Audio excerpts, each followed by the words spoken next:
សូមក្រាបថ្វាយបង្គំព្រះថេរានុថេរៈគ្រប់ព្រះអង្គជាទីសក្ការៈសូមគោរពសម្ដេចទ្រង់ឯកឧត្តមលោកជំទាវអស់លោកស្រីបងប្អូនជនរួមជាតិទាំងក្នុងនិងក្រៅប្រទេសជាទីគោរពថ្ងៃនេះអ្នកនាំពាក្យរាជរដ្ឋាភិបាលសូមរំលឹកឡើងវិញនៅសារដ៏មានអត្ថន័យជ្រាលជ្រៅរបស់ថ្នាក់ដឹកនាំនៃយើងនៅក្នុងអំឡុងពេលនៃសង្គ្រាមឈ្លានពានរបស់ថៃមកលើបូរណភាពទឹកដីកម្ពុជាដើម្បីឧទ្ទិសដល់មហាសាមគ្គីជាតិខ្មែរដ៏រឹងមាំនិងជាការដាស់ស្មារតីខ្មែរឲ្យរួមគ្នាការពារអធិបតេយ្យភាពជាតិនិងបូរណភាពទឹកដីទី1សាររបស់សម្ដេចអគ្គមហាសេនាបតីតេជោហ៊ុនសែនប្រធានព្រឹទ្ធសភានិងជាប្រធានគណៈបកប្រជាជនកម្ពុជាក្នុងឱកាសអបអរសាទរខួបទី47ឆ្នាំនៃទិវាជ័យជំនះ7មករាឆ្នាំ2026បានដាស់ស្មារតីកូនខ្មែរថានៅលើមាគ៌ាឆ្ពោះទៅមុខបន្តទៀតសូមជនរួមជាតិគ្រប់រូបបន្តលើកកម្ពស់ស្មារតីស្នេហាជាតិប្រឹងឈរខ្លួនឯងខិតខំខ្លួនឯងនិងពង្រឹងភាពជាម្ចាស់ការខ្លួនឯងដើម្បីធានាដល់ការការពារនិងកសាងប្រទេសជាតិយើង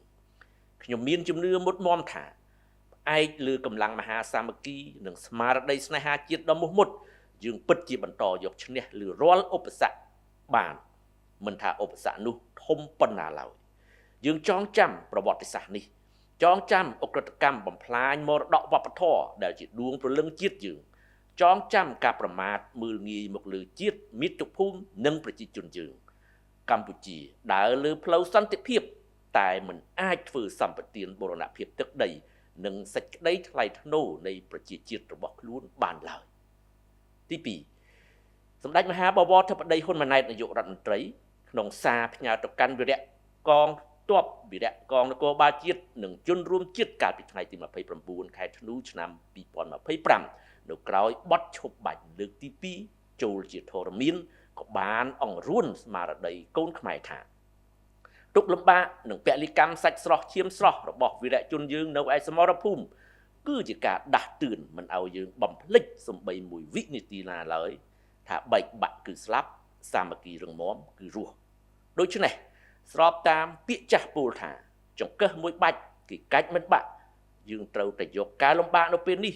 ធ្វើជាឱកាសដើម្បីឲ្យខ្មែរគ្រប់រូបចេះពួតដៃគ្នាកសាងជាតិយើងឲ្យកាន់តែរឹងមាំនិងកាន់តែប្រសើរឡើងប្រកបដោយភាពធន់នៅក្រោមម្លប់ដ៏សែនត្រជាក់នៃអង្គព្រះមហាក្សត្រជាទីគោរពសក្ការៈនៃយើងសម្ដេចធិបតីបន្តថាបងប្អូនប្រជាពលរដ្ឋគ្រប់មជ្ឈដ្ឋាននិងគ្រប់ទិសទីនឹងបន្តផ្ដល់ជំនឿដ៏មុតមមលើរាជរដ្ឋាភិបាលនិងរួមគ្នាសាមគ្គីគ្នាក្នុងស្មារតីជាតិខ្មែរតែមួយប្រើប្រាស់តម្លៃនៃសន្តិភាពដើម្បីអភិវឌ្ឍខ្លួនឲ្យคล้ายជាពលរដ្ឋដ៏ឆ្នើមរបស់កម្ពុជានិងคล้ายជាកម្លាំងដ៏រឹងមាំមិនអាចបំបែកបំបាក់បានក្នុងកិច្ចការពារអធិបតេយ្យភាពជាតិបូរណភាពទឹកដីក៏ដូចជាក្នុងការអភិវឌ្ឍជាតិមាតុភូមិជាទីស្នេហាបំផុតនៃយើងឲ្យកាន់តែរីកចម្រើនខ្លាំងក្លាឡើងជាលំដាប់នឹងคล้ายជាប្រជាជាតិមួយប្រកបដោយមោទនភាពនិងកិត្យានុភាពខ្ពស់ត្រដែតនៅលើឆាកអន្តរជាតិកម្ពុជា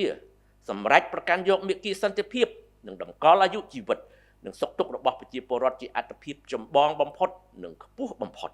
ទន្ទឹមនឹងនោះកម្ពុជានៅតែរក្សាសិទ្ធិយ៉ាងពេញលេញរបស់ខ្លួនក្នុងការដោះស្រាយបញ្ហាព្រំដែនជាមួយភាគីថៃដោយអនុលោមតាមអនុសញ្ញាសន្ធិសញ្ញានិងច្បាប់អន្តរជាតិតាមរយៈយន្តការទ្វេភាគីដែលមានជាធរមានទី3ទន្ទឹមនឹងសារដ៏មានអត្ថន័យជ្រាលជ្រៅរបស់ថ្នាក់ដឹកនាំនៃយើងដូចបានលើកឡើងខាងដើមយើងទាំងអស់គ្នាក៏បានសង្កេតឃើញយ៉ាងច្បាស់ក្នុងភ្នែកគ្រប់គ្នាថារយៈពេលជាង1ឆ្នាំកន្លងមកនេះ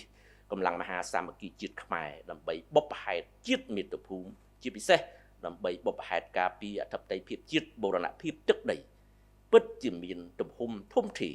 និងខ្លាំងក្លាគួរជាទីមោទនៈយ៉ាងក្រៃលែងសម្លេងប្រឆាំងសង្គ្រាមឈ្លានពាននិងទាមទាររកសន្តិភាពបានលាន់ឮពាសពេញពិភពលោក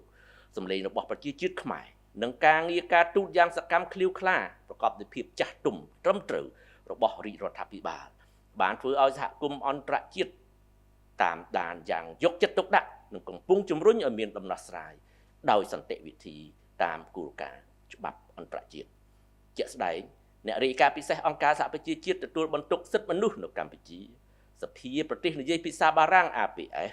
សារព័ត៌មានល្បីៗលំដាប់អន្តរជាតិក៏ដូចជាជនបរទេសដែលមានឥទ្ធិពលក្នុងបណ្ដាញសង្គមបានចេញមុខនិយាយការពិតពីបញ្ហាព្រំដែនកម្ពុជាថៃជាពិសេសពីការកាន់កាប់ទឹកដីកម្ពុជាដោយខុសច្បាប់ការបំផ្លិចបំផ្លាញទ្រព្យសម្បត្តិនិងហេដ្ឋារចនាសម្ព័ន្ធស៊ីវិលនិងការរារាំងជនស៊ីវិលស្លូតត្រង់កម្ពុជារាប់ម៉ឺននាក់មិនឲ្យវិលត្រឡប់ទៅផ្ទះសម្បែងវិញដែលបង្កើតបានជាវិបត្តិមនុស្សធម៌និងការរំលោភសិទ្ធិមនុស្សយ៉ាងធ្ងន់ធ្ងរពីសំណាក់កងកម្លាំងប្រដាប់អាវុធថៃសម្លេងការពិតទាំងអស់នេះគឺជាកម្លាំងចលករដែលកំពុងជំរុញឲ្យមានដំណោះស្រាយបញ្ហាព្រំដែនកម្ពុជាថៃដោយសន្តិវិធីនិងដោយផ្អែកលើច្បាប់អន្តរជាតិដោយមិនអាចគេចវេះបានឡើយសរុបមកវិញជំហរការទូតបែបចាស់ទុំច្បាស់លាស់ប្រកបដោយភាពម៉ឺងម៉ាត់របស់រាជរដ្ឋាភិបាលស្របគ្នាទាំងស្រុងជាមួយនឹងជំហររបស់សហគមន៍អន្តរជាតិដែលកំពុងតែជំរុញទៅរកដំណោះស្រាយដោយសន្តិវិធីនិងផ្អែកលើច្បាប់អន្តរជាតិដូច្នេះនេះគឺជាកាលៈទេសៈដ៏សំខាន់បំផុតមួយដែលខ្មែរត្រូវប្រើកម្លាំងសាមគ្គីជាតិដ៏ខ្លាំងក្លារបស់ខ្លួនដោយផ្ដល់ទំនុកចិត្តនឹងការគ្រប់គ្រងយ៉ាងមុតមាំដល់រាជរដ្ឋាភិបាលក្នុងការការពារអធិបតេយ្យភាពជាតិបូរណភាពទឹកដីកម្ពុជាដែលត្រូវបានការពារយ៉ាងរឹងមាំដោយច្បាប់អន្តរជាតិអាស្រ័យហេតុនេះសូមបងប្អូនជនរួមជាតិជ្រាបជាព័ត៌មានបាទសូមអរគុណនិងសូមគោរពលាតែប៉ុណ្ណេះ